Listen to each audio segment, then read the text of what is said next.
चलिए bike insurance का एक कोटेशन बना लेते हैं। तो ये मैं मेरा पोर्टल को ओपन कर चुका हूँ। आप लोग बस वीडियो को ध्यान से देखिए, आप काफ़ी आसानी से इंश्योरेंस बना पाएंगे। जिस प्रकार से गाइड मैं आप सबको दूंगा, शायद इतना गाइड आपको और कोई नहीं दे पाएगा। ठीक है, तो मैं अभी क्या करता हूँ, सेल ये जो ऑप्शन है इसके ऊपर मैंने क्लिक किया।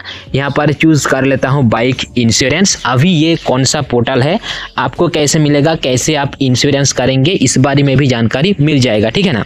सो यहाँ पर मैं जो कि है गाड़ी का नंबर डाल देता हूँ। हम हैं वेस्ट बंगाल से, तो WB लगाया, उसके बाद RTO कोड और पूरा का पूरा नंबर डाल देता हूं। ठीक है, गाड़ी का नंबर किसी भी प्रकार का कोई प्राइवेसी नहीं होता है, क्योंकि ये खुला आम घूमता रहता है। मतलब जो गाड़ी का नंबर होता है ना, आप लोग देखे हैं कि कोई ढक के नहीं घूमता है, मतलब ये कोई प्राइवेसी नहीं है। सो यहाँ पर देखिए गाड़ी आ चुका है, गाड़ी का मॉडल, CC ये सब आ चुका है, थर्ड पार्टी इंश्योरेंस। उसके बाद एक्सपायरी डेट मैंने यहाँ पर ये डाल देता हूँ कि 90 दिन से ज़्यादा हो चुका है, इंश्योरेंस एक्सपायर हो चुका है। सो ओनरशिप ट्रांसफ़र का ज़रूरत नहीं है, मैंने नो के ऊपर क्लिक किया। सेव एंड कंटिन्यू ये वाला ऑप्शन के ऊपर मैंने क्लिक किया। अभी देखिए इंश्योरेंस का अलग अलग कोटेशन आ चुका है। लेकिन दोस्तों मैं एक इंश्योरेंस एडवाइज़र तथा एजेंट हूँ। ये जो इंश्योरेंस का प्रीमियम आया है ना, शायद आपको ज़्यादा लग रहा है, मैं चुटकी में इसको कम कर सकता हूँ। तो चलिए मैं कम कर देता हूँ। देखिए दोस्तों, मैंने एक ट्रिक लगाया, इंश्योरेंस का जो प्रीमियम है ये कम हो चुका है। ठीक है, सो ये एक एजेंट ही कर सकते हैं। अगर आप फोन पे के माध्यम से करवाइएगा, पेटीएम के माध्यम से करेंगे, सो आपको इंश्योरेंस तो मिल जाएगा, लेकिन क्लेम के लिए आपको सपोर्ट नहीं मिलेगा, डिस्काउंट प्राइस पर आपको इंश्योरेंस नहीं मिलेगा। लेकिन अगर आप एक इंश्योरेंस एडवाइज़र के थ्रू या फिर इंश्योरेंस एजेंट के थ्रू इंश्योरेंस लेते हो, सो आपको डिस्काउंट भी मिलेगा। ठीक है, यानी जो अमाउंट शो हो रहा है ये अमाउंट आपको पेमेंट करना पड़ेगा। और अगर आप लक्की कस्टमर हो या फिर यूट्यूब के माध्यम से मेरा चैनल को सब्सक्राइब करके रखे हो, उसके ऊपर भी, मतलब ये जो अमाउंट है ना, इसके ऊपर भी आपको डिस्काउंट मिलेगा। जैसे कि 842 रुपीज़, 843 रुपीज़ शो हो रहा है ना, इतना अमाउंट भी आपको पेमेंट करने का ज़रूरत नहीं है। इससे कम पेमेंट करेंगे तब भी आपका इंश्योरेंस बन जाएगा। ओके, तो ठीक है, अभी ये बन चुका है एक कोटेशन। अभी इंश्योरेंस बाय करने के लिए बाय वाला जो ऑप्शन है इसके ऊपर क्लिक करना पड़ेगा। लेकिन मैं एक एजेंट हूँ, मैं एक बार चेक कर लेता हूँ एक्टिविटी पॉइंट को। ओके, तो एक्टिविटी पॉइंट देखिए यहाँ पर आ चुका है।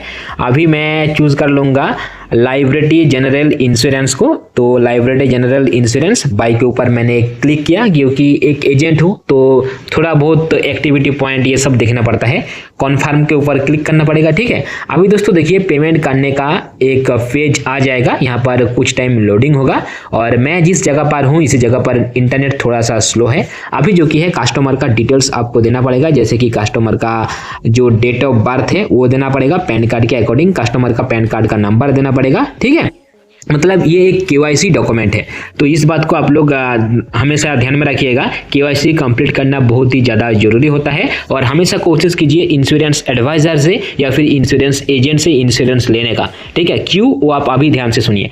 देखिए, अगर आप एक इंश्योरेंस एडवाइज़र नहीं हो या फिर इंश्योरेंस एजेंट नहीं हो, फ़ोनपे के माध्यम से, पेटीएम के माध्यम से इंश्योरेंस तो कर लेंगे, लेकिन क्लेम कैसे करेंगे? क्लेम के लिए आपको सपोर्ट कौन देगा?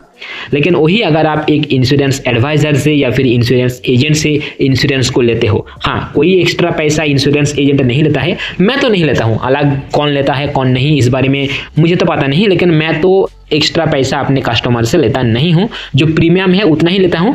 अगर ज़रूरत पड़े तो उसके ऊपर डिस्काउंट भी मैं दे देता हूँ। मेरा कमीशन से ज़्यादा मतलब नहीं है, मेरा खुद का प्रॉफिट से ज़्यादा मतलब नहीं है। मेरा जो ऑडियंस है, मेरा जो सब्सक्राइबर है, उनको जो कि है प्रॉफिट मिले, उनको बेनिफिट मिले, बस इतना ही। मेरा खुद का कमीशन से, खुद का बेनिफिट से उतना ज़्यादा मैं ध्यान नहीं देता हूँ। ठीक है, सो उसके बाद मैं देखिए कंटिन्यू ये जो ऑप्शन है मैंने इसके ऊपर क्लिक किया। नेक्स्ट में होता है पेमेंट का प्रोसेस। पेमेंट जो कि है आप डेबिट कार्ड के माध्यम से, क्रेडिट कार्ड के माध्यम से, UPI के माध्यम से पेमेंट कर पाएंगे। तो आप अगर इंश्योरेंस लेना चाहते हो, मेरे से कांटेक्ट करते हुए इंश्योरेंस ले सकते हो। मैं जो कि है डिस्काउंट प्राइस में इंश्योरेंस प्रोवाइड कर दूंगा। अगर आप पेटीएम के माध्यम से लेते हो या फिर फ़ोनपे के माध्यम से लेते हो तो वेल एंड गुड, मैं ख़राब नहीं कहूँगा, लेकिन क्लेम का बात आप ध्यान में रखिएगा। और हाँ, अगर आपको लगता है आप क्लेम खुद से ही कर लेंगे, ठीक है, मतलब इंश्योरेंस आप तो कर ही लेंगे और क्लेम भी अगर आप चाहते हो खुद से कर लेंगे। मतलब इतना कॉन्फिडेंस अगर आपके अंदर है तो आप एक इंश्योरेंस एजेंट बन जाइए, एक फाइनेंशियल एडवाइजर बन जाइए। तो फाइनेंशियल एडवाइजर, इंश्योरेंस एजेंट बनने के लिए आपको जो कि है मेरे से कांटेक्ट करना पड़ेगा, ठीक है ना। तो आप मेरे से कांटेक्ट कीजिएगा। अगर आपको इंश्योरेंस चाहिए तो मेरे से कांटेक्ट कीजिए, और अगर आप खुद से इंश्योरेंस कर पाएंगे, खुद से क्लेम भी कर पाएंगे, तो मेरे से कांटेक्ट करते हुए एक एजेंट बन जाइए, ठीक है। तो इसमें क्या होता है, बेनिफिट होता है आपका भी और मेरा भी, ठीक है।